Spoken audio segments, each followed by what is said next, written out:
Give me a hug if it goes well, or chew my ass out if things go really bad.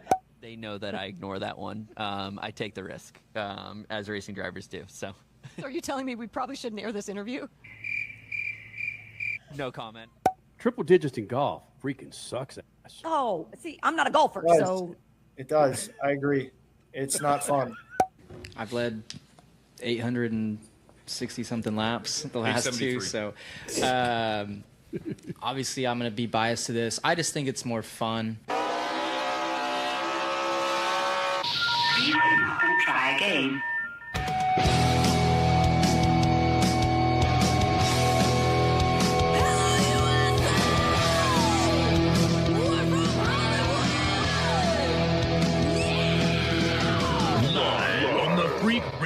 Network, broadcasting from the Lucas Oil Studios. Driven by General Tire. Rock on, baby! I am serious. Here's the Freaks.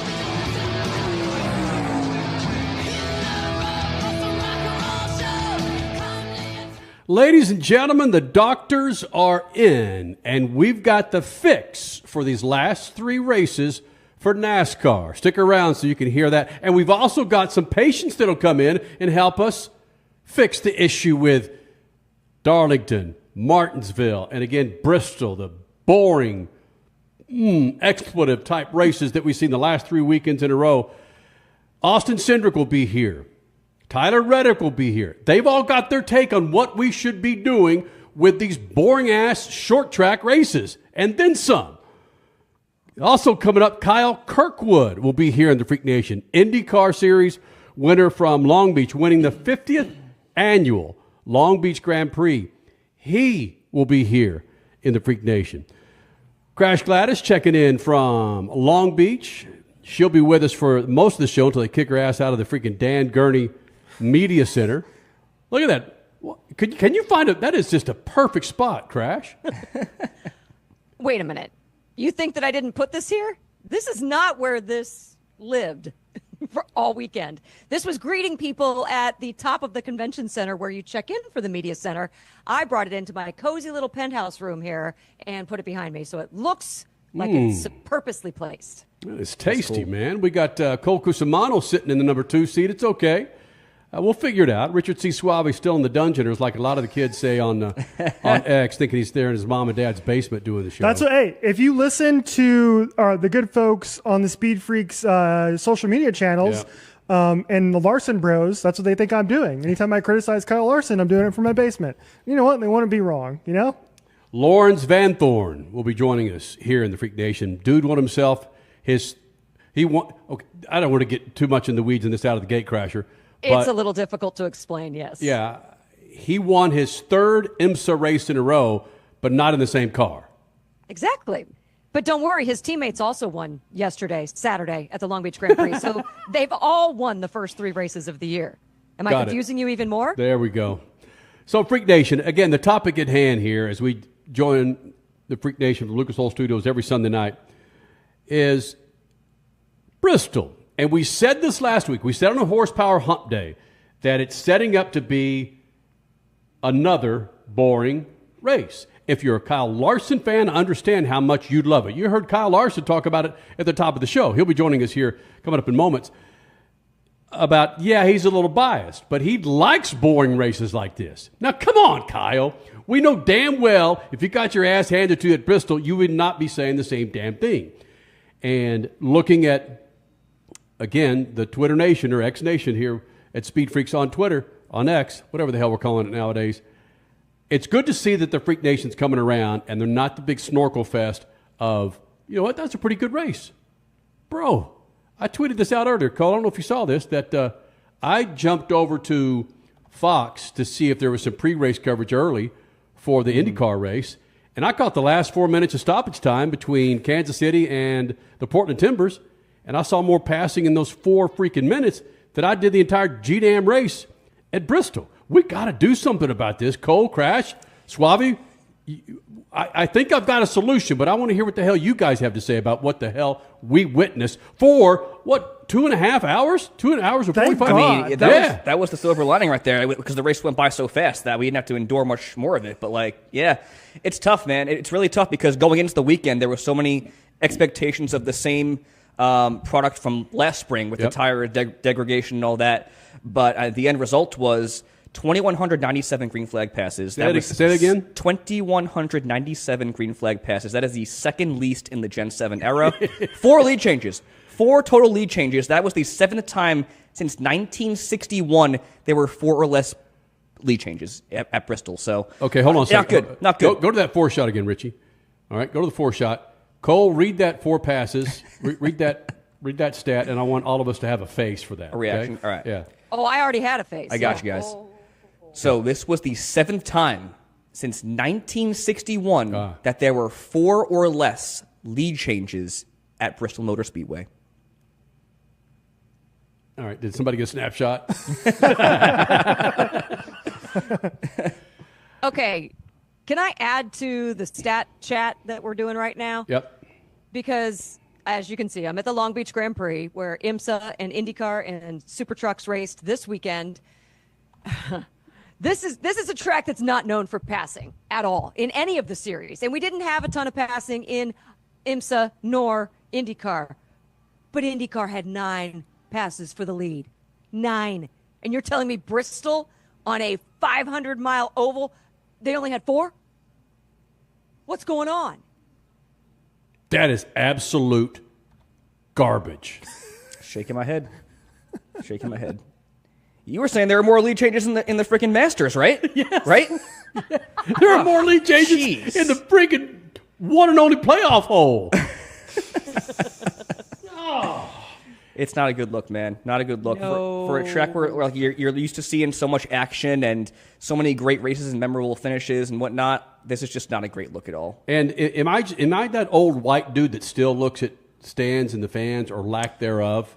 It was bad. That was 30, 40,000 that typically would sit about 80 or 90 at one time. Mm-hmm. Yeah, it looked emptier than a high school football game. That's not even varsity, JV. That's what it looked like to me. Which I put out this poll about this, and I asked, how do we fix the Gen 7 short track era? I said, throw the car in the trash, more horsepower, or worse tire. And 49% are saying more horsepower, 41% throw the car in the trash, and 10% are saying worse tire. But don't you think the easy fix, though, is the tire? Well, isn't that the easy without having to sink millions and millions? I think this is a bigger problem than just the tire. You think it is actually that setup of that? It's the car. Gen 7 car. It's the car, but the tire you'd think would be the easy fix, and that was what all signs were pointing to in practice and qualifying. But clearly, didn't translate to Sunday. So I mean, it's the car at this point. People want more horsepower. Give them more horsepower. Well, when I say the tire, I mean the tire with the different compounds. Right. Every professional motorsports series that's worth a damn has different tire grades. IMSA? Crasher, does IMSA have tire grades? Ooh, that's a really good question. Right? I don't believe so. I don't think they do. I truly don't believe so. Okay, IndyCar, Formula One, and NASCAR at Phoenix does. Right? NASCAR at Phoenix does. That was what I was talking about with the easy fix. Let's just get through this freaking season. And O'Donnell, call a freaking audible, bro, because I can promise you all right, we have Easter coming up this weekend, then we have Dega. We're going to rely on Talladega to try and fix this crap show for the last 3 races? Yes. It probably will. It's Talladega. Yeah, but you understand my point. Oh, of course. This freaking series was born and bred on short tracks. Exactly. And we're getting these POSs of races, not 1, not 2, but 3 in a row, where the NASCAR Nation, they drank the Kool-Aid a long time ago. You could give them a crap show, and they'll go, yeah, I like that. You can give them a snoozer, but 3 in a row, they might start putting the Kool-Aid back down and drinking the real sauce and realizing that there's something going on, and this S has to be fixed. Well, the off week's coming at a perfect time right now because, I mean, like you said, 3 straight stinkers, and then you get Talladega coming up, so hopefully that'll revive things, but it's a shame. Yeah, NASCAR was built on short track racing, and the product's just been so bad with this next-gen car. But I think there's different ways you can go with this. Richie, like you were saying, more horsepower. Do you go to one race a year at these tracks like we see at Richmond now this year? I mean, I wouldn't be opposed to it at this point if we're going to stick with the Gen 7 car and it's going to be this bad of a product for visually. Like, that could be the answer. Get rid of them all. Just dump them. Get rid of them all. Get rid of them. We can't. Bristol's been here since 1961. I don't care. Martinsville, I want good races, 1949. Cole. I don't Come care. on. I don't care. I know I'm in the minority, okay? I've said this about Monaco, too. I don't give one rat's ass about Monaco. I don't care if it's been on the schedule for 75 years. It is the worst race on the calendar. It is not meant to host Formula One cars anymore, and I said the same thing about every single one of these NASCAR short tracks. I don't give a rat's ass about its history. I want good racing. I want to be entertained, and all the short tracks are not entertaining, and nobody's showing up. So why do them? That's Richie being Richie, but to a degree, what? Rich. No, hold on. No, I'm going to kind of back you up because these were the tracks that were built decades ago, and the horsepower, the size of the cars, the build of these cars, it's not your dad's Bristol anymore. It's not. It's not your dad's. Excuse me. It's not your dad's Martinsville anymore with the size and the ability of these drivers, man. Mm-hmm. It's a different animal that's got to be freaking solved. Quick style, bro, because when you got to rely on a track where half the drivers hate racing it, Talladega, to bring it back to life, holy smokes. Freak Nation, his name is Kyle Larson. He'll be joining us. Also, Kyle Kirkwood, your IndyCar Series winner from Long Beach, will be in here. We'll hear from Austin Cindric and Tyler Reddick. It's all coming up right here. Be sure to follow us on Twitter, or X as the kids call it, Facebook, Instagram. Right here from Lucas Oil Studios, SpeedFreaks Pits, and what the hell did I just say it again? I'll say it again. Lucas Oil Studios. Hit it. SpeedFreaks, Motorsports Radio, redefined. As your power steering pump ages, seal leaks may occur, causing the power steering system to lose fluid. Your power steering system may also develop an annoying squeal, and the steering may become more difficult to handle. By using Lucas Power Steering Stop Leak, you will stop the seal leaks, reduce slack in rack and pinion, eliminate the squeals and hard spots in your power steering system. It is guaranteed to stop seal leaks or your money back. Lucas Power Steering Stop Leak. It works. Well, Freak Nation, it's that time of the year when General Tire would like to hand you some cold, hard cash. Now through the end of April, purchase a set of 4 qualifying passenger tires from General Tire and get up to $80 back on a Visa prepaid card. Plus, if you purchase the 4 qualifying passenger tires with your General Tire credit card, you can get up to an additional $80 added to your Visa prepaid card. For more information, hit them up, GeneralTire.com. General Tire, the official tire of Speed Freaks for over 2 decades.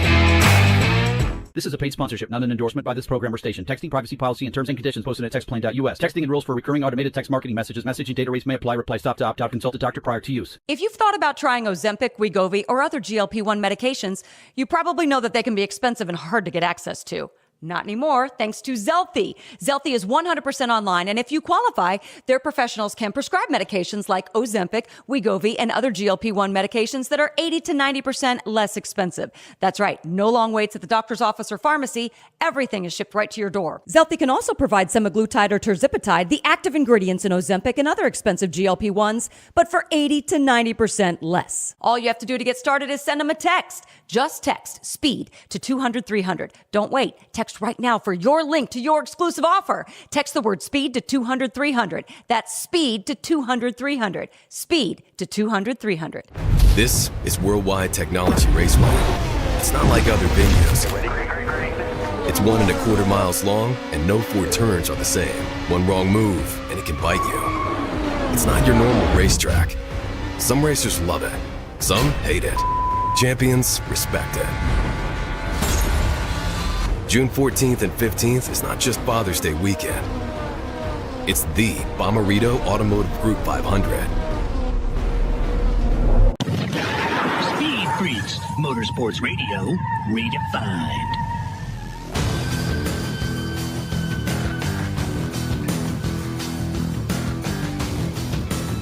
Freak Nation, I can't say it enough, man. Lucas Oil and lucasoil.com is a great go-to website. Be sure to follow them on social media, Instagram, Twitter. Like their Facebook page. They've got all the products to keep all of your rides on the road fat and happy. Go to lucasoil.com. That's lucasoil.com, the official lube of the Freak Nation for about the duration of these 25 years that we're going to be celebrating coming up in June. Kyle Larson with the win. Kyle Larson with a big win at Bristol, with a lot of things going on, ancillary items going on outside the car, with the passing of longtime PR personnel, and we're going to spend some time talking about Jon Edwards. And I know if you're a NASCAR fan, you know about Jon Edwards by now. Second hour, we're going to spend some time talking about Jon in that last segment and give him his due, because he has been synonymous with us, with Jeff Gordon and Kyle Larson.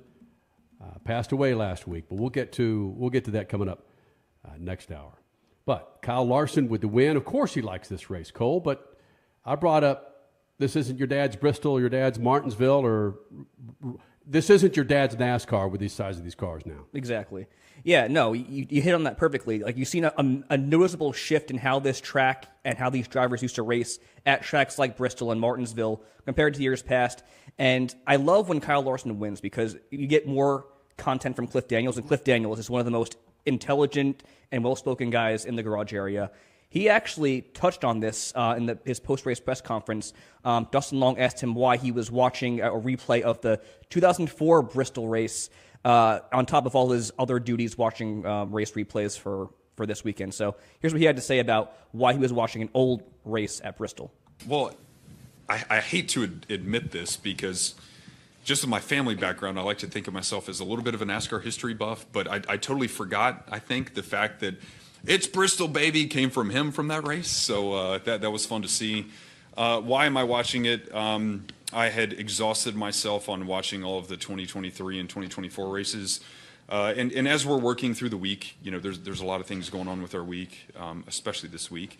But it was kind of on in the background. And for me, it's a helpful reminder just to see, the way the track has evolved, the way the sport has evolved, and just have a healthy appreciation for what it is that we do. There's so many, veterans and people of the past of our sport that have paved the way for us to get here. The next gen era is certainly unique to what it is, as have many of the eras of NASCAR been. But our whole team is a team full of racers, and we have a very healthy appreciation and respect for the ones who paved the way for us to be here. Now, what stuck out to me from this clip was how he said he was exhausting himself watching the races from 2023 and 2024. So what does that tell you when your crew chief's watching film and he's literally bored, exhausted watching these races? Something has to get done, right? But that was going to be my point. Was he said it without saying it? What we've been talking about for the first 18 minutes of the show is something's got to be done about these racetracks. Mm-hmm. Richie and Cole, you guys just want to dump it. Can I tell you a quick story? You know what? I'll tell the story sometime in the show about a dinner that I had, Crasher. Why was I in Indianapolis? And I'm sitting with these individuals that worked with Dodge and a couple of other folks That was the Hot Rod Power Tour. Was that the Hot Rod Power Tour? You just happened to go through. Yeah, you happened to go through Indy on that. Yeah. That's what it was. And the stories they were telling me about getting this Gen 7 car ready were bananas. I hope to share that story coming up.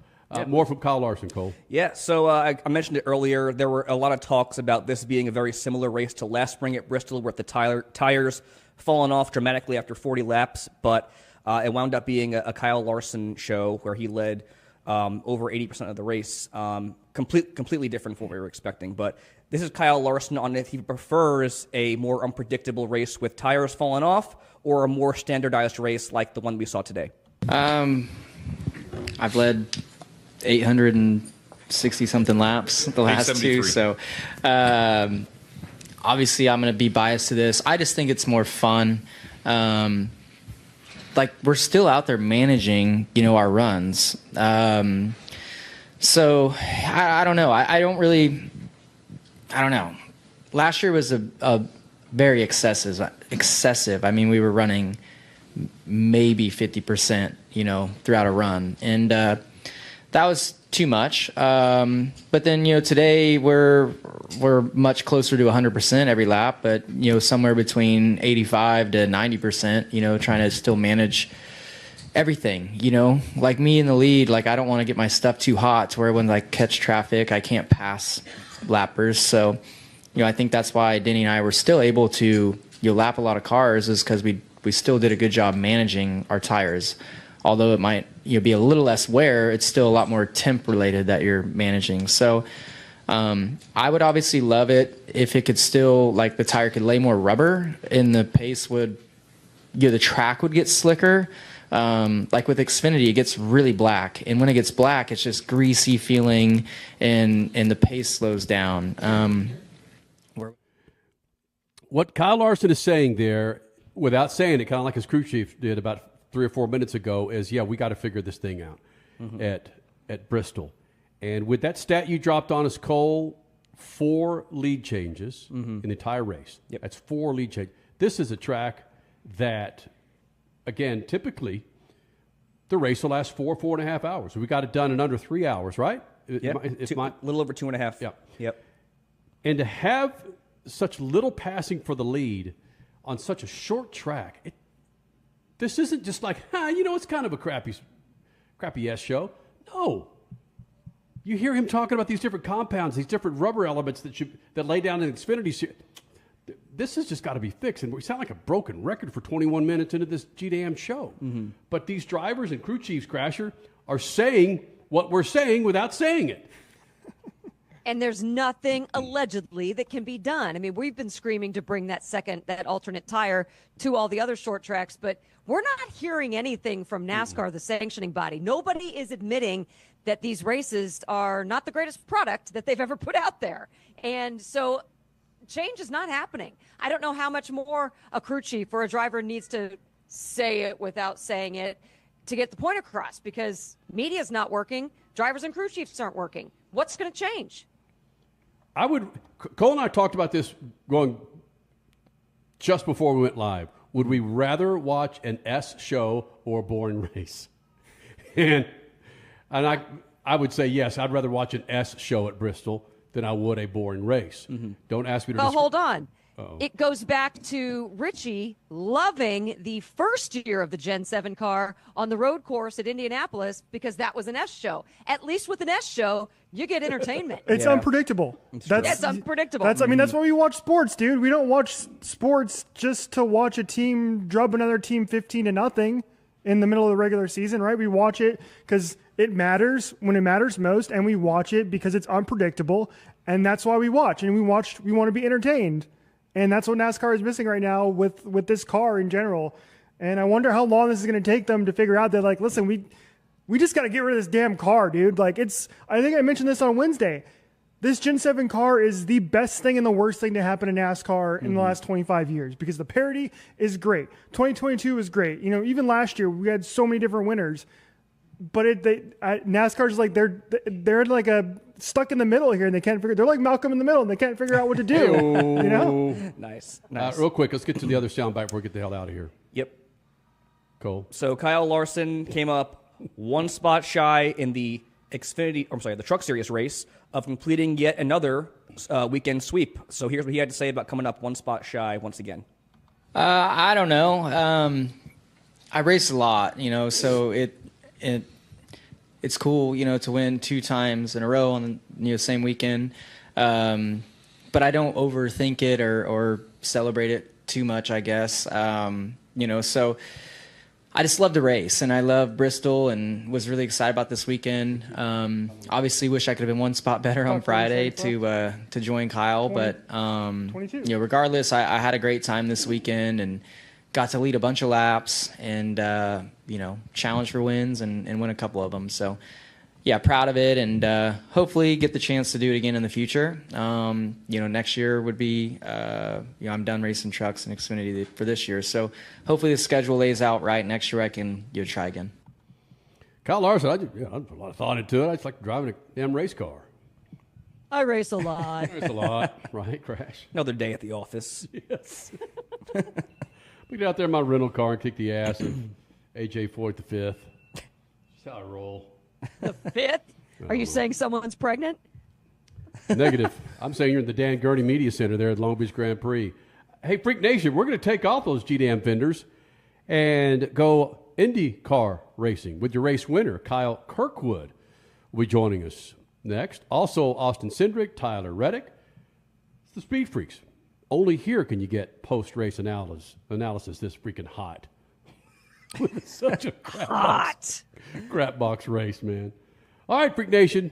Kyle Kirkwood, beard and all. Next, Speed Freaks Pits, Lucas Oil Studios. Speed Freaks, Motorsports Radio, redefined.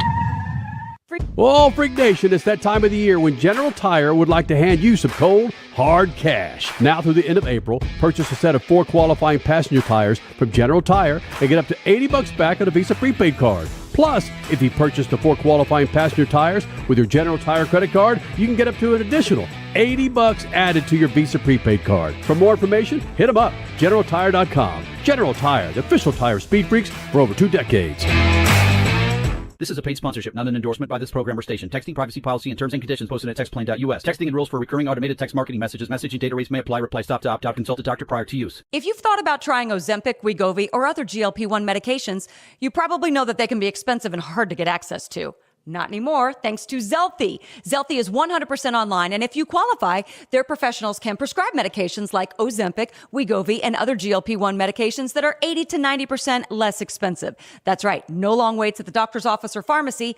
Everything is shipped right to your door. Zelfie can also provide semaglutide or tirzepatide, the active ingredients in Ozempic and other expensive GLP-1s, but for 80 to 90% less. All you have to do to get started is send them a text. Just text SPEED to 200-300. Don't wait. Text right now for your link to your exclusive offer. Text the word SPEED to 200-300. That's SPEED to 200-300. SPEED to 200-300. From the labs at Lucas Oil Products, Lucas Oil Complete Engine Treatment is a multifunctional cleaner plus lubricant. For every fill-up of gas or diesel, add 1 16-ounce can of Lucas Oil Complete Engine Treatment.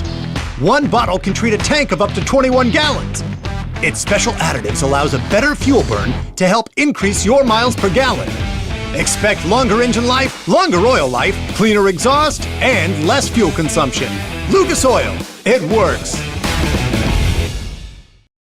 This is Worldwide Technology Raceway. It's not like other venues. It's 1.25 miles long, and no 4 turns are the same. One wrong move, and it can bite you. It's not your normal racetrack. Some racers love it. Some hate it. Champions respect it.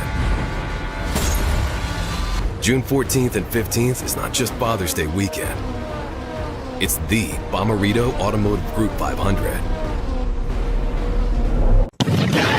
Speed Freaks, Motorsports Radio, redefined.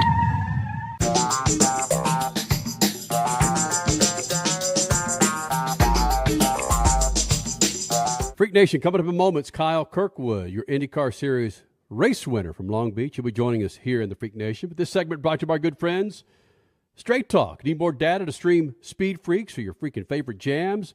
Then switch to Straight Talk. Get real unlimited data on a reliable 5G network. Do it, Freak Nation. Straight Talk available at Walmart or straighttalk.com.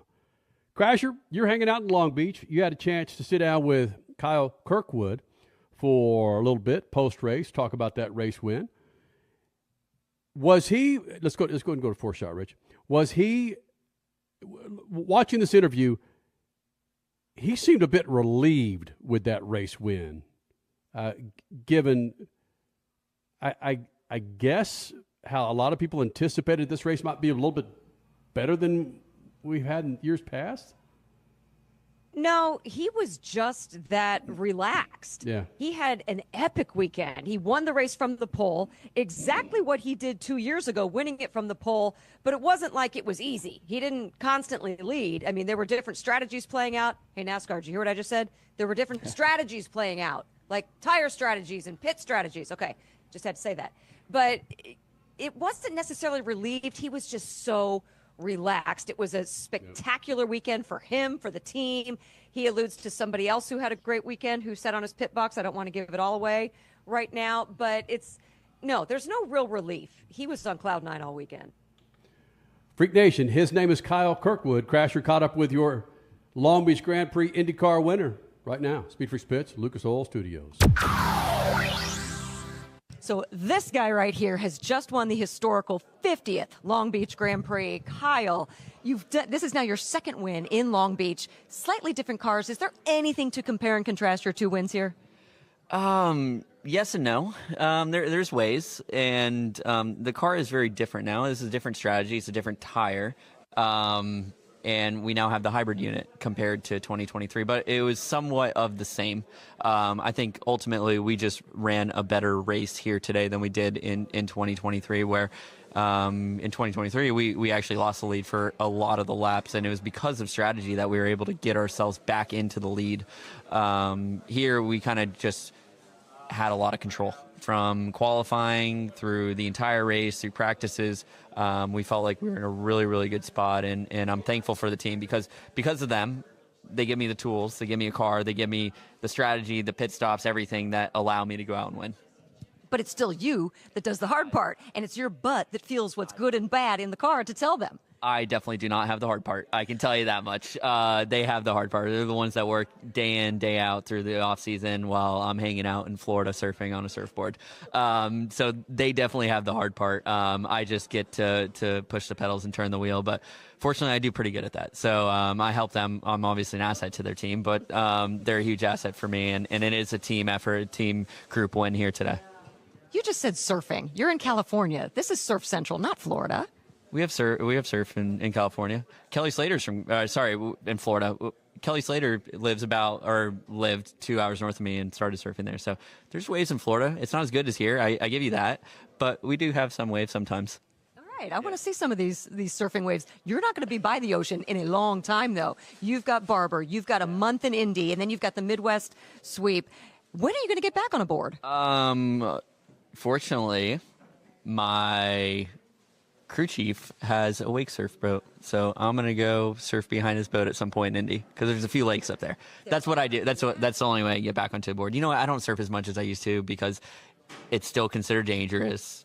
Whatever. I'm interrupting you for a reason. Is it in your contract that you can't? It's a great question.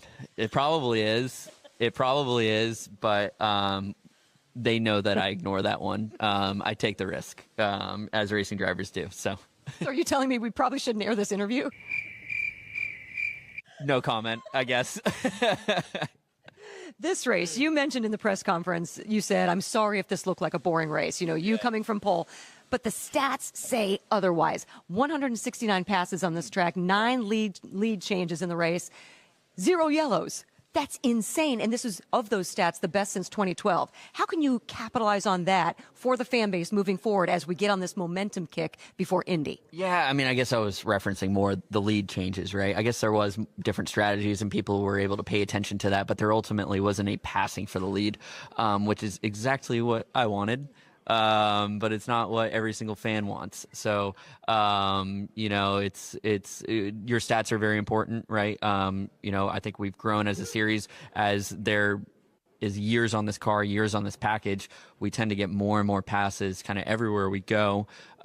Maybe not all of them happen in the front, but they obviously cover a lot of things that happen in the middle of the pack. And that's very, very important. We got 27 of the best drivers in the world here. And there's a race happening, whether it's up front, middle of the pack, or wherever it's at. There's a very important race happening, and fortunately, we're at the front of all that today. But it is important for the fans to be able to see that as well. One nugget I want to drop out there before we let you go. And by the way, you've been doing interviews for about 2 hours by the time I get you. You're done right now. Yeah. But Robert Wickens, he was on your box today. This was a pretty special win, not just for you, not just for the 50th, but for him making his return to the top of IMSA this weekend as well. Our friends at Racer Magazine are going to do a really good, Marshall Pruitt actually is going to do a really good story on it. Can you explain some of those additional emotions to the weekend? For sure, right? So Robbie Wickens is obviously a big part of our team. He pays attention to a lot of things that we don't really get the chance to, and he has a completely different outlook on things. So he was clearly one of the fastest IndyCar drivers in his time, and this weekend was very special to him, getting back into the top tier motorsport series in GTD. So to see him driving again here this weekend, I actually went down to the Lexus pit stand and watched for a little bit. And I noticed in the practice too that he was actually the fastest, right? Which is huge for him and huge for his morale and huge for the racing community as a whole, right? There's been a huge push to make sure that he gets back into cars. Brian Herta, who is on my stand, had put him back into the Hyundai program, won multiple championships in that, won multiple races in that, and to see him climb back up the ladder to IMSA is so cool. Even after a couple big crashes that he's had out of his control, of course, and yeah, I mean he's stuck through it, and it's a very inspiring story, right? And this is a big weekend for him, and to cap it off with a win is even more special. All right, are you ready for a beer or 12? 36, something like that, yeah. 36. Okay, so here's a question for you guys. Will Jeff Cluck's poll reach the percentage of as many beers as what Kyle Kirkwood wants to drink? That's saying. It's going to be close. Yeah, I know. I think it will be. Crasher, I think I heard this on the broadcast today, that they've had 3 cautions over the last 3 races in IndyCar. Well, okay, technically yes, but if you're talking full course cautions, because local yellows don't really count. Right. So full course cautions, here's what it is. One full course caution in 3 races. And might I remind you that full course caution happened on lap 1 of the St. Pete season opener. So yeah, they haven't had a caution since the first lap of the season. That's bizarre. That's bizarre. And that stat was a little kick in the nuts for me. And the other one was where they said, yeah, and again, I know this, but just in the 3rd race into the season, I'm looking at all my calendars and my watch and looking, it's almost freaking May, man. And you only raced 3 damn races, right? Well, the same could be said for NHRA, too. NHRA is only on their 4th, so... I get it. It. Not everyone starts in February, let's just be honest. I mean, Formula One's only on 4, right? Mm-hmm. Oh, yeah, come on. It's 3, 4, that's average. We got about a minute and a half. Your biggest takeaway from Long Beach this weekend? People loved the party being back. I didn't get the vibe last year that I got this year. Chalk it up to the 50th, whatever. Chalk it up to, here's something else I was very aware of. Not as many Formula One shirts on fans walking through the paddock as last year. This year, more actual IndyCar team shirts people were wearing. I was blown away with that. But yeah, the crowd was wild. It was a party to be had. They did it really well, really respectfully and really fun, if those two things can even go together. It was a great 50th anniversary. How can you have co-grand marshals, Mario Andretti and Al Unser Jr.? Because of their wins at Long Beach. There you go. I'll give you that. I mean, Mario's Mario, and I don't have the stats in front of me right now how many times he's won Long Beach, but Al Jr. Al wiped the floor with everybody winning at this place. Kyle Kirkwood's on his way. He's already got 2 in 3 years. And the second points, right? He is now second in points, yes. All right. Crash Glad is hanging out in Long Beach for the Long Beach Grand Prix.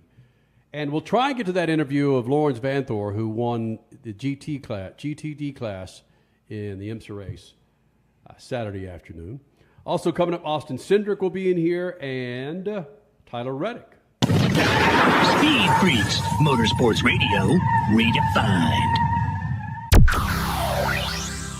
The story of Long Beach right now, I'm calling it. That's what it is. Laurens Vanthoor, you have won the first 3 races of the IMSA season, and you've done it with a caveat. 2 different cars. Mind-blowing to me what has happened in your career in 2025. Can you explain it? Yeah, it hasn't been a bad start so far. Started with Daytona was crazy, then doing double with Sebring. And now in Long Beach, complete different track, complete different car.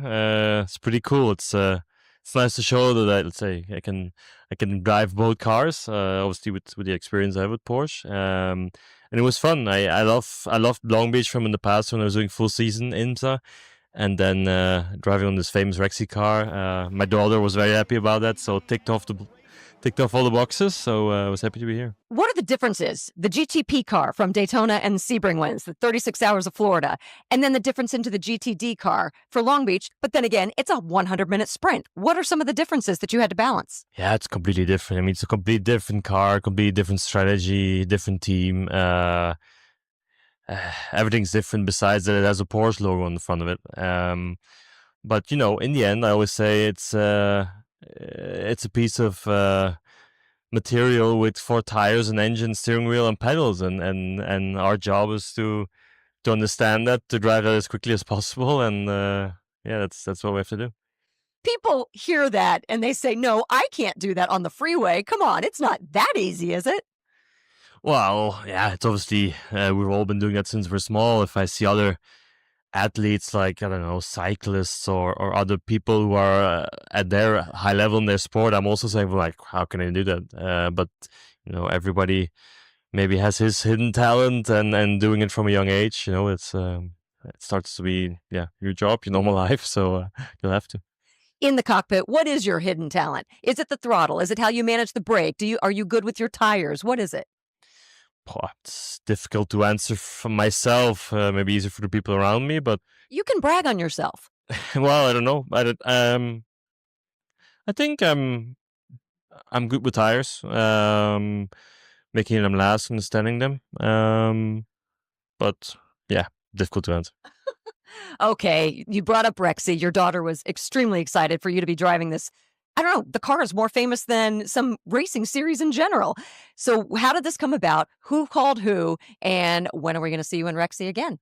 Yeah, I think in January, Gunnar texted me and said, hey, are you available for Long Beach? And although my calendar is extremely busy, but I love being here. And then it's an iconic car already, even though it's not there yet so long.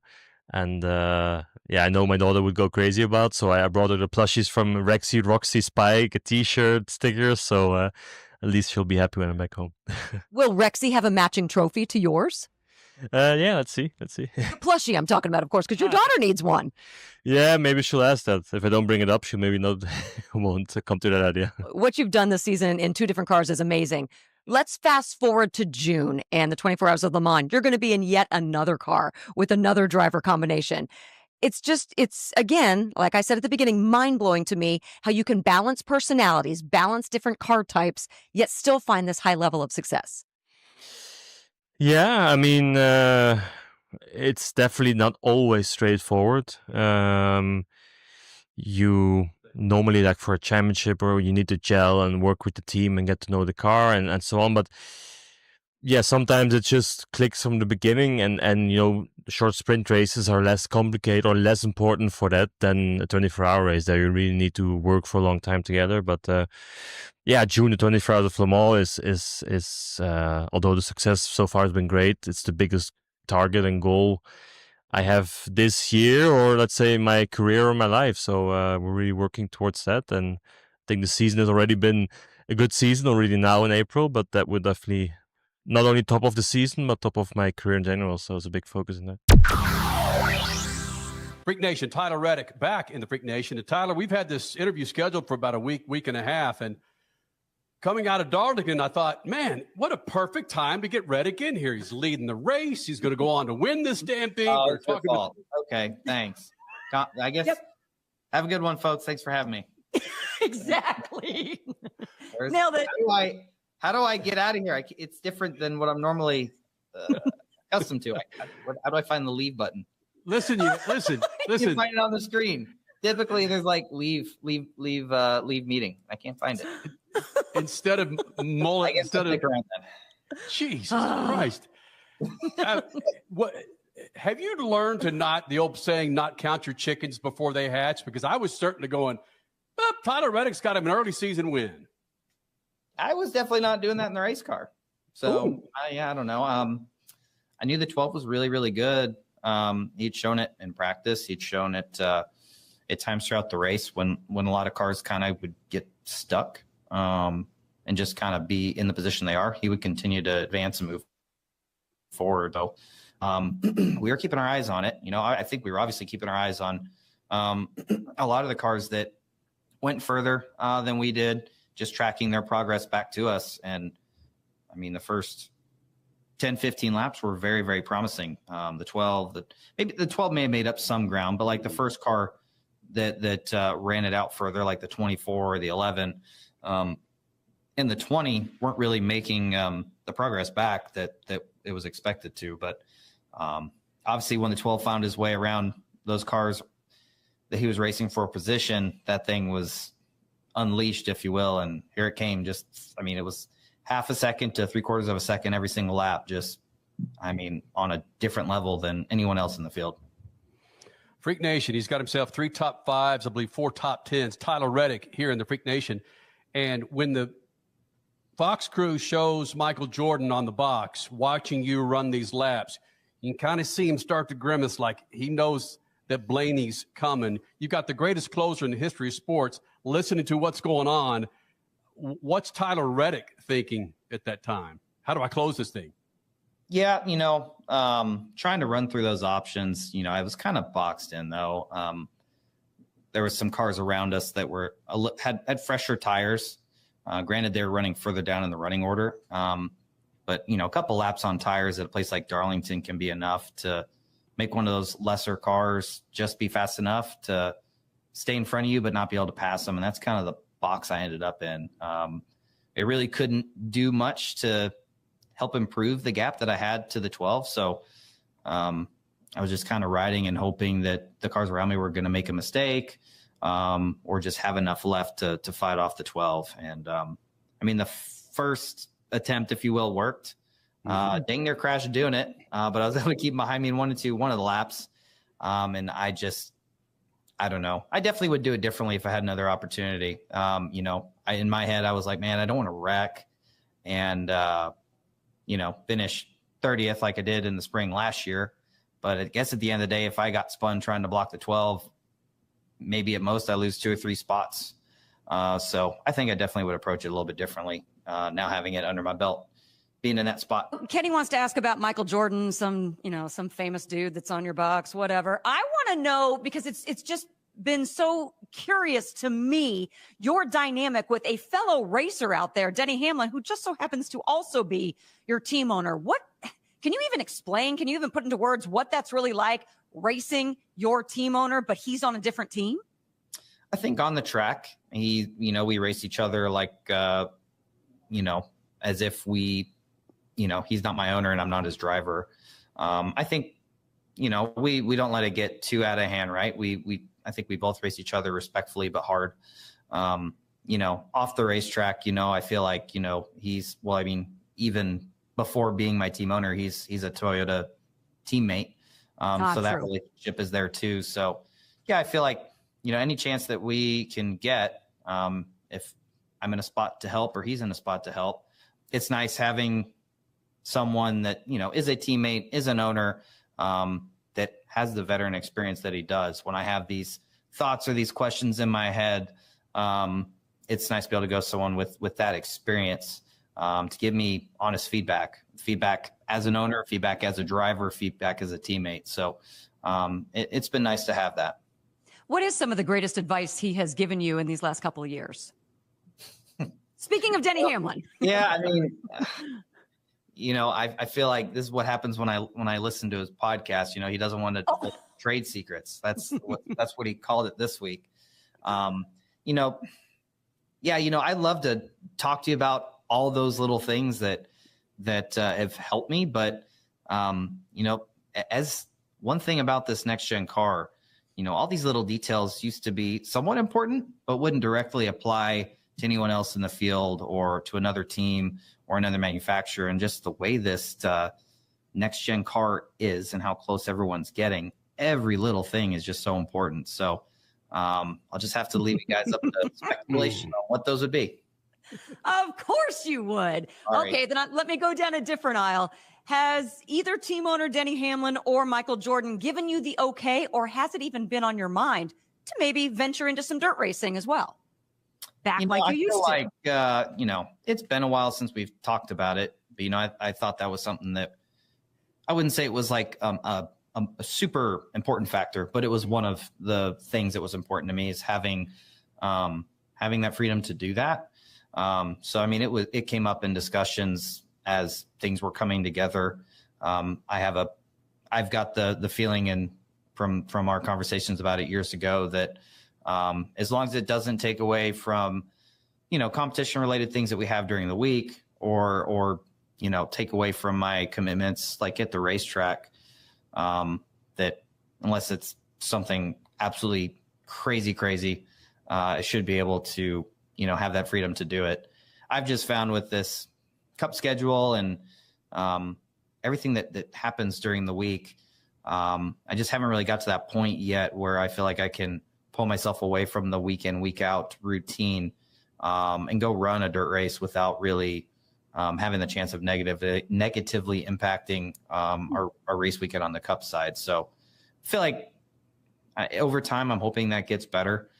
Maybe one of these times I just need to pick a weekend and see if it hurts us. It's kind of hard to judge, but we've seen other drivers be able to do it and not impact their performance. So it's definitely something that, I wouldn't say I go to bed thinking about it every night, but I do wonder, how would that look? How would that work? It's someday here soon. I've just got to pull the trigger on it and do it. You're leaving out somebody, and that's your wonderful wife, brother. You need to talk to that young woman about what the hell you're going to do outside of NASCAR, Skipjack. Yeah. If it was up to the boss lady, I would never get back in a 410 sprint car. That's for sure. Oh no! If I could find a way to pull it off, a great time to do is when she's busy with baby number 2. Right. I pretty much. I wouldn't be shocked to find some of my personal belongings in the garage when I got home. Oh no! It's all about the trade-offs, No, we just need to have a girls' weekend, and we'll say, "Ladies, it's gonna be okay. Let the boys go make some money." I'm pretty sure that if I was gonna do that, she would want to be there to either, give me a hug if it goes well, or chew my ass out if things go really bad. If I have a big spill, she'll probably be the first one to the car to cuss me out. Like, that was stupid. So. I told you so. Kyle Reddick joining us here in the Freak Nation. One last thing before we get the hell out of here. Bristol, again, we need more passing. We need more action on the track. We saw Martinsville. We saw Darlington. What would Tyler Reddick do different for Bristol? Would you bring in an alternate tire to Bristol? Or short tracks in general. It's a short, I don't know. I think unless we really step outside the box of what we know, a new tire that's a little bit softer would just be a short-term solution. I think until we get to a point where these tires wear out extensively and you really see, disparity in lap time between one car and the next, it's going to be difficult. This is year 4 of the next gen car. Some people have bounced from one team to the next, and just everybody's closed in on a lot of the same stuff on their cars. And you'll see it on Saturday in qualifying. I would not be shocked if the spread from 1st to 20th is very, very close. It could, at some point here in the near future, we're going to be looking at a 10th from 1st to 20th at some of these tracks we go to. And that's just, everyone's has really gotten the most out of these cars, out of their setups. So I think to help combat that, the tire's just going to have to get to a point where it you're able to run a fast lap, but it wears out quick. And the handling and the balance of how some of these cars, the little details come to light quicker. So there's a lot to that. So it's not something that's going to happen overnight. And we continue on with that NASCAR theme. Another favorite of ours, love his personality, Austin Cindric, driving the number 2 Cup car for Penske. He joins us next. Speed Freaks, Motorsports Radio, redefined. This is a paid sponsorship, not an endorsement by this program or station. Texting privacy policy and terms and conditions posted at textplane.us. Texting and rules for recurring automated text marketing messages. Messaging data rates may apply. Reply stop to opt out. Consult a doctor prior to use. If you've thought about trying Ozempic, Wegovy, or other GLP-1 medications, you probably know that they can be expensive and hard to get access to. Not anymore, thanks to Zelfie. Zelfie is 100% online, and if you qualify, their professionals can prescribe medications like Ozempic, Wegovy, and other GLP-1 medications that are 80 to 90% less expensive. That's right, no long waits at the doctor's office or pharmacy. Everything is shipped right to your door. Zelfie can also provide semaglutide or tirzepatide, the active ingredients in Ozempic and other expensive GLP-1s, but for 80 to 90% less. All you have to do to get started is send them a text. Just text SPEED to 200-300. Don't wait. Text text right now for your link to your exclusive offer. Text the word SPEED to 200-300. That's SPEED to 200-300. SPEED to 200-300. Well, Freak Nation, it's that time of the year when General Tire would like to hand you some cold, hard cash. Now through the end of April, purchase a set of 4 qualifying passenger tires from General Tire and get up to $80 back on a Visa prepaid card. Plus, if you purchase the 4 qualifying passenger tires with your General Tire credit card, you can get up to an additional $80 added to your Visa prepaid card. For more information, hit them up, GeneralTire.com. General Tire, the official tire of Speed Freaks for over 2 decades. Speed Freaks, Motorsports Radio, redefined.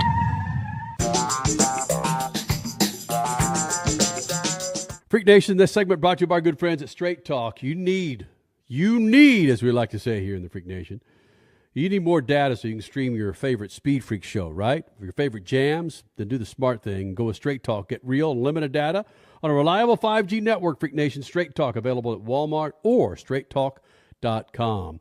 Austin Cindric drive the number 2 Cup car for Roger C. Penske Racing. We caught up with him earlier. Always a great conversation with a dude that shoots triple digits when it comes to golf and driving a freaking race car. Austin Cindric now, Speed Freaks Pits, Lucas Oil Studios. Freak Nation, Austin Cindric, back in the Freak Nation. And Austin, I was talking to Brad Sweet. We were talking to Brad Sweet, humble brag, a couple of weeks ago. We were talking about wiki pages and how there needed to be some updates to his wiki page. And he says, I don't know who even updates my wiki page. There are some updates that need to happen to Austin Cindric's wiki page. Oh, really? Do you update your wiki page, or does your PR person? That's a great question that I don't have the answer to. I can't tell you the last time I looked at my own Wikipedia. So I guess that tells you where my focus is, and it's not a whole lot on much about me because I already know everything about me. Well, that's good answer. My point is this, Austin, and it's not a secret with the Freaks. We are big fans of yours and your personality and really what you bring outside the car to sometimes some boring freaking personalities, and we enjoy your attitude, whether it's in the booth with Fox or coming here in the Freak Nation. Bottom line is we need more Austin Cindric and what the hell you do outside the car. Well, that's the thing. That's where I'm going to start disagreeing with you. I don't feel like I'm that interesting outside of the car. I just only racing is me, man. I mean, you said it. I got the same background every time because I don't leave here much. I spend a lot of time at the shop, but I am playing golf later today. I'm not any good at it, so I don't think we want to talk about that. But it is fun to get outside when the weather's as nice as it's been. But otherwise, yeah, I've got some projects I've worked on. I've been doing some stuff around the house and landscaping and whatever. I did some edging in a flower bed. That was always satisfying to get that stuff done. But yeah, just race cars, really. That's all that's going to be interesting. Satisfying to get edging done. That's something that was not on my bingo card to come out of any driver's mouth in 2025. But hold on. It's Masters Week. Let's talk about this. I saw your teammates together at Augusta. Ryan Blaney, Scott McLaughlin. Where the heck were you? Clearly here working on, trying to win a race this weekend. They both also have races this weekend, so they're clearly confident, as they should be. They're both pretty good at what they do. But I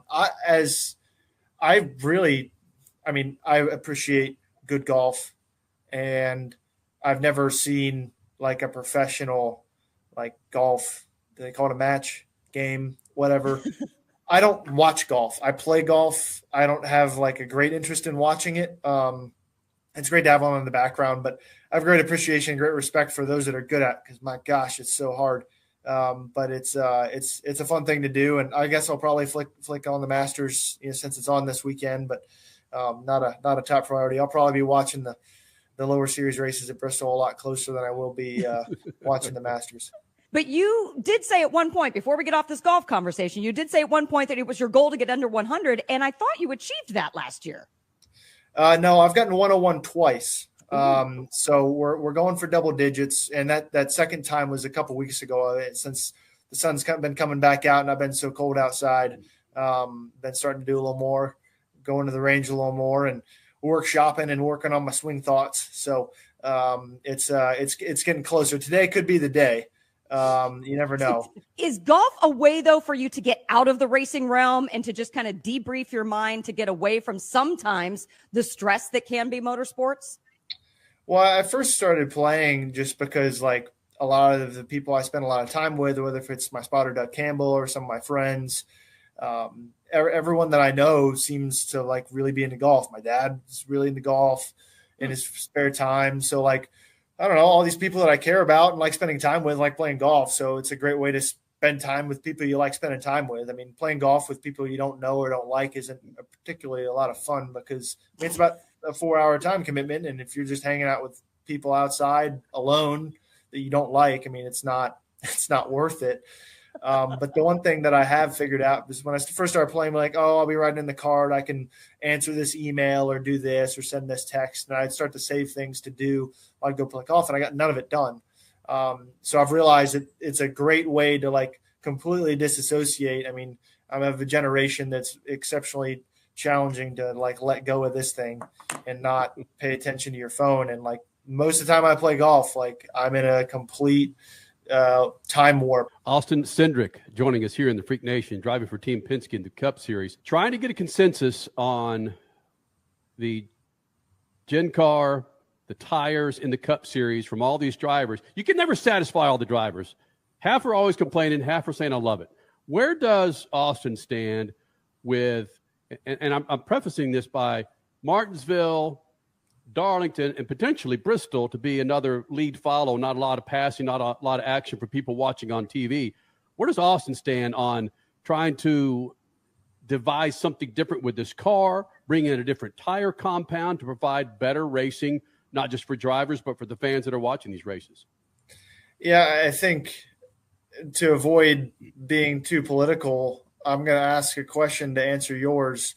And it's funny because I had this conversation with another driver. You know, if you just take everything away from the fact that we're racing a different chassis and body and aero configuration and tires and all that, if you were to put every Cup Series driver in an equally prepared Xfinity car, what would the race look like? Because the cars are a lot closer. There's a lot less that you differentiate, you know, and it's way into execution and the human element, right? I mean, it's about total execution from pit crews. It's about total execution from the drivers and from the crew chiefs and the settings of the car. And that human element, when you are successful in this car, I mean, it's largely in part to the people involved, not just the car itself. Yeah, there's different things with the engine here and there, but and the body work, but that's what happens when everyone is in such a similar environment. You know, your ability to differentiate yourself is small. So the way you differentiate is by refining all the small details and being absolutely stellar on execution. I mean, that's how you find consistent performance. So I think that is kind of how I filter everything, because there are some racetracks that unless I was able to be largely different in some way, they'd be really hard to pass at. Darlington is a hard track to pass on, whether if you're in Cup or Xfinity. And if you're using Xfinity compared to the last generation car, like it's a super narrow racetrack. I mean, it's hard to do. If we have two working grooves, like that's about as good as it's going to get. In Martinsville, I feel the same way. Like we had two working grooves and rubber going down on the racetrack. Like there's only so much I feel like you can ask in that aspect. So then I think it's just how do you want to consume the races and how do race fans want to appreciate their driver's success or lack thereof. You know, is it easier to find the issue or not? And do you want to know what the issue is or not? You know, if your guy isn't doing well, do you want to know it's because he's not doing well or is it easier to blame, you know, the car or this or that? So it's an interesting conversation, but it's one that I don't spend a ton of time focusing on, even though it doesn't sound like it. But because my job is to fully maximize the opportunity, right? I love the challenge of being able to go out and work on the small details. You know, that's where I feel like I am. That is a strength of mine. So knowing that is the game. I mean, I that's why I'm here. That's why I'm studying. That's why I come to the racetrack as prepared as I do every week, because that's where it matters. And those that work hard and do it week to week, that'll pay off. So I think I hear what you're saying, Austin Cindric, that Denny Hamlin and Christopher Bell are two of the most badass pilots in the 2025 Cup Series, given the fact that they've gotten multiple wins and they seem to have everything figured out. Yeah, I mean, I think those are two exceptionally good drivers you named off. I mean, they obviously drive for the same team, and I think there's a lot of things, when it comes to the cars and the execution. I mean, you look at that race. I mean, that race should have either been won by probably William Byron or Ryan Blaney at the end, and it came down to a pit stop and total execution. You put yourself in position, bam, race winner. Dominate the race the week before, regardless of anything else, and bam, you're a race winner. So. I think there's not just driver talent. I mean, you identify the cars by the driver's names and the number, but the people. When I say the people, it's the total team, and the total teams matter, and those are two exceptionally strong race teams. All right, Austin. Next time we have you in the Freak Nation, I want to see a trophy behind you that says 99, meaning you broke 100. How about that? The whole world will know when I get double digits on that scorecard. Because, I mean, Crasher, let's don't sugarcoat it. Triple digits in golf freaking sucks ass. Oh, see, I'm not a golfer, so. It does. I agree. It's not fun. It's hard to celebrate. Speed Freaks, Motorsports Radio, redefined. From the labs at Lucas Oil Products, Lucas Oil Complete Engine Treatment is a multifunctional cleaner plus lubricant. For every fill-up of gas or diesel, add one 16-ounce can of Lucas Oil Complete Engine Treatment. One bottle can treat a tank of up to 21 gallons. Its special additives allows a better fuel burn to help increase your miles per gallon. Expect longer engine life, longer oil life, cleaner exhaust, and less fuel consumption. Lucas Oil, it works. Well, Freak Nation, it's that time of the year when General Tire would like to hand you some cold, hard cash. Now through the end of April, purchase a set of 4 qualifying passenger tires from General Tire and get up to $80 back on a Visa prepaid card. Plus, if you purchase the 4 qualifying passenger tires with your General Tire credit card, you can get up to an additional $80 added to your Visa prepaid card. For more information, hit them up, GeneralTire.com. General Tire, the official tire of Speed Freaks for over 2 decades. This is a paid sponsorship, not an endorsement by this program or station. Texting privacy policy and terms and conditions posted at textplane.us. Texting and rules for recurring automated text marketing messages. Messaging data rates may apply. Reply stop to opt out. Consult a doctor prior to use. If you've thought about trying Ozempic, Wegovy, or other GLP-1 medications, you probably know that they can be expensive and hard to get access to. Not anymore, thanks to Zelfie. Zelfie is 100% online, and if you qualify, their professionals can prescribe medications like Ozempic, Wegovy, and other GLP-1 medications that are 80 to 90% less expensive. That's right, no long waits at the doctor's office or pharmacy. Everything is shipped right to your door. Zelfie can also provide semaglutide or tirzepatide, the active ingredients in Ozempic and other expensive GLP-1s, but for 80 to 90% less. All you have to do to get started is send them a text. Just text SPEED to 200-300. Don't wait. Text right now for your link to your exclusive offer. Text the word SPEED to 200-300. That's SPEED to 200-300. SPEED to 200-300. This is Worldwide Technology Raceway. It's not like other venues. It's 1 1/4 miles long, and no 4 turns are the same. One wrong move, and it can bite you. It's not your normal racetrack. Some racers love it. Some hate it. Champions respect it. June 14th and 15th is not just Father's Day weekend. It's the Bomarito Automotive Group 500. Speed Freaks, Motorsports Radio, redefined. Freak Nation, now through the end of April, you're going to have a shot at getting up to $80 back on a Visa prepaid card from our friends at General Tire. Buy 4 qualifying General Tires, and you can get up to $80 back. Want more information? Well, you know where to go. Go to GeneralTire.com. That's GeneralTire.com. The official tire of the Freak Nation, that is General Tire. Has Crasher crashed yet, or is she still with us? There she is. Hey, what's up? Did we just wake you up? No, I just read something on Instagram. A good friend of ours from Chevy I didn't even know this when she left the media center today, but she's leaving racing. So I'm kind of shocked. So, yeah, sorry. Just was caught up in that. Okay. Freak Nation, Crasher and yours truly have been doing Speed Freaks for, it'll be 25 years come June. We're celebrating our 25th anniversary all this year. Couldn't tell because we're just kind of, we just feel fortunate to be able to do this. Cole Cusimano is the latest addition here with Speed Freaks. Richard C. Suave has been with us for, it feels like about 30 years, Richie. It's only 11 now. Yeah. Yeah. You can keep track of how long I've been around because I've been around the same amount of time as your daughter. So. Attaboy. Yeah. Good point. All right. But Kenny still can't get your birthday right. That's correct. So yeah. No, his age. I know what his birthday is. Hello, Maybe. you can just do some math then. Hey, this conversation is more interesting than the Bristol race. So. All right, let's do this. Before we get into our discussion about our good friend Jon Edwards, let's drop Beat the Freaks. Did you get that done by any chance? Yeah. Oh, it's done. Come on. Did I get that done? Because Freak Nation, if you follow us on X, you know that typically we'll drop Friday or Saturday, unlike this week, and we dropped it Sunday morning. Sorry about that. Where you get a shot at winning a set of General Tires.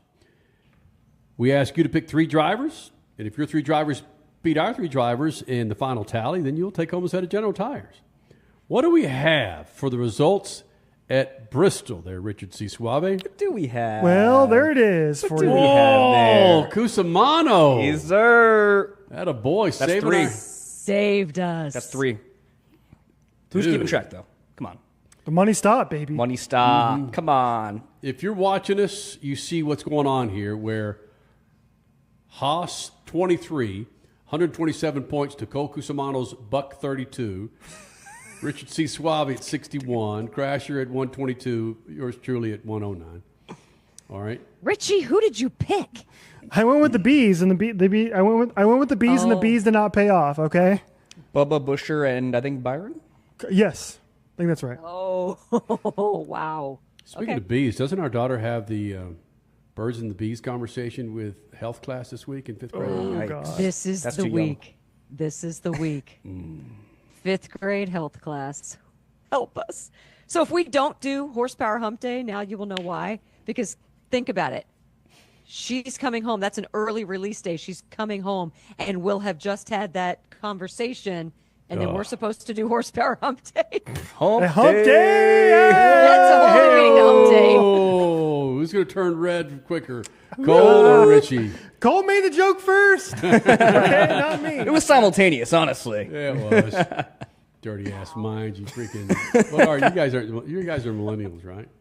Are you millennial or Gen We Z? are. Yeah. Oh, by the way, Henley, our daughter, 11-year-old daughter's generation. I think they said Generation Alpha.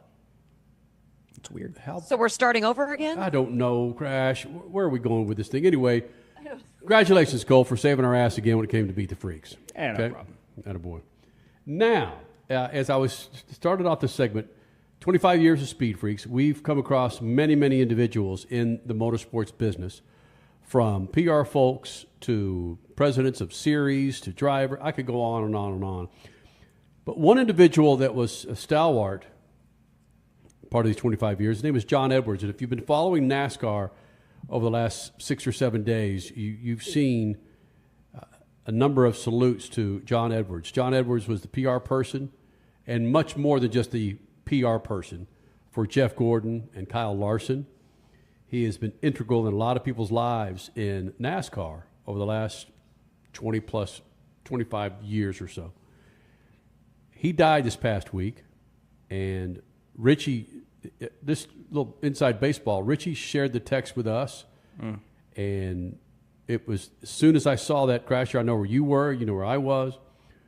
It was just, speaking simultaneously, it was like, oh no, and then oh no. And we found out that Jon Edwards passed. And Crasher, you saw Jon Edwards at Martinsville. We all saw him at Phoenix when he brought us Kyle Larson. Mm-hmm. And when you see the outpour from people in the business, I've never seen anything like this. I haven't either. It's Never. insane. You know, Shav Glick was an extraordinary motorsports writer for the LA Times that was just synonymous with motorsports not just out of Southern California, but throughout the country. Louis Brewster, same thing, out of Southern California. David Poole, who covered it for one of the Charlotte newspapers. When those guys passed, a lot of outpouring, a lot of people sending their thoughts. But this one has been crazy, the lives that he's touched. I mean, when I found out about it, I was in complete shock and disbelief. I was misty-eyed for a while at working at Amici, and I'm not really an emotional guy, but Jon, he was, I think, the standard for professionalism, public relations, and he was just a world-class individual. He made it a point to establish a connection with everybody he crossed paths with, and I think that's why you saw that much outpour on social media. But I think what stuck out to me the most was that no journalist, no outlet, no person was more important than the other. And in a profession where it's very easy to be selective, or it's pretty common in that regard, actually, he gave everybody an equal opportunity, treated everybody equally. And for a team like Hendrick Motorsports, especially, and a driver like Kyle Larson, Jeff Gordon, like, he treated everybody the same. And I think that was really exemplary of him, you know? Crasher, you're at Long Beach Grand Prix, and you're part of the media center there. I'm sure there was an outpouring of conversation about Jon Edwards there as well. Oh, without question. Everybody bringing up stories and lots of laughs, but still a ton of shock. He's only 6 months older than me. I believe his birthday is technically this coming up week. It's just shock. I have not fully processed it yet myself, because I feel like I'm going to see him in a couple of races. It's very difficult. Yep. He was a guy. He was one of the OGs, man. Like, Cole, you nailed it. He was a person that he made everybody feel comfortable. He was a guy. Okay, in Martinsville specifically, I said, "Hey," he said, "Oh my gosh, I'm so sorry, I didn't return your text." I said, "Don't worry about it. We got it figured out. We had a backup plan, and yada yada." And he goes, "You know me. If you need something really badly, just call me, Crash." And I'm like, how many people say that these days? Nobody talks anymore. They just text. But Jon was one of those guys. He's like, "No, call me. If you need something, I will get it for you. But I have too many texts to filter through. Call me." Old school. And, Jon and SpeedFreaks, we didn't get off on the right foot when SpeedFreaks started 25 years ago. I think it was the next year, because we were extremely edgy out of the gate. But once he saw us, we had an interview with Jeff Gordon and Wolfgang Puck together at Fontana, California Speedway. And once he saw how personable we could be in interviews, I just remember, Kenny, he gave you a look like, "Oh, hey, we can do this." This is good. We got this. And from that point on, anytime we needed something, he was there. Hendrick brought him back. Team Hendrick brought him back after he was gone for a while, and I think he was doing some work with Fox. Brought him back for the resurgence of Kyle Larson. You couldn't have gotten a better guy to do that. And then he just overhauled all of Hendrick Public Relations. He was the director of it all. Richie, let's end the show with Jeff Gordon talking about Jon Edwards.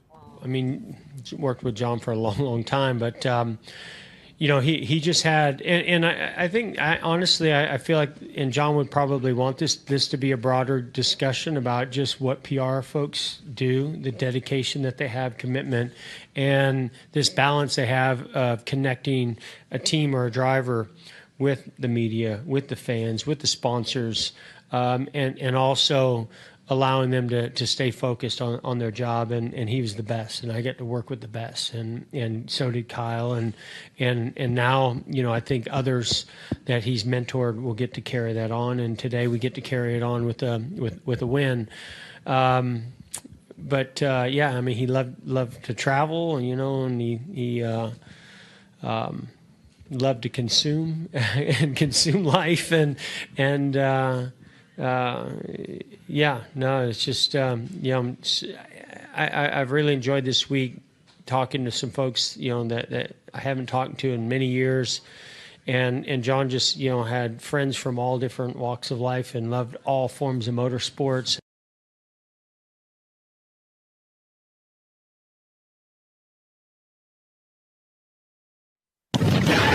SpeedFreaks, Motorsports Radio, redefined.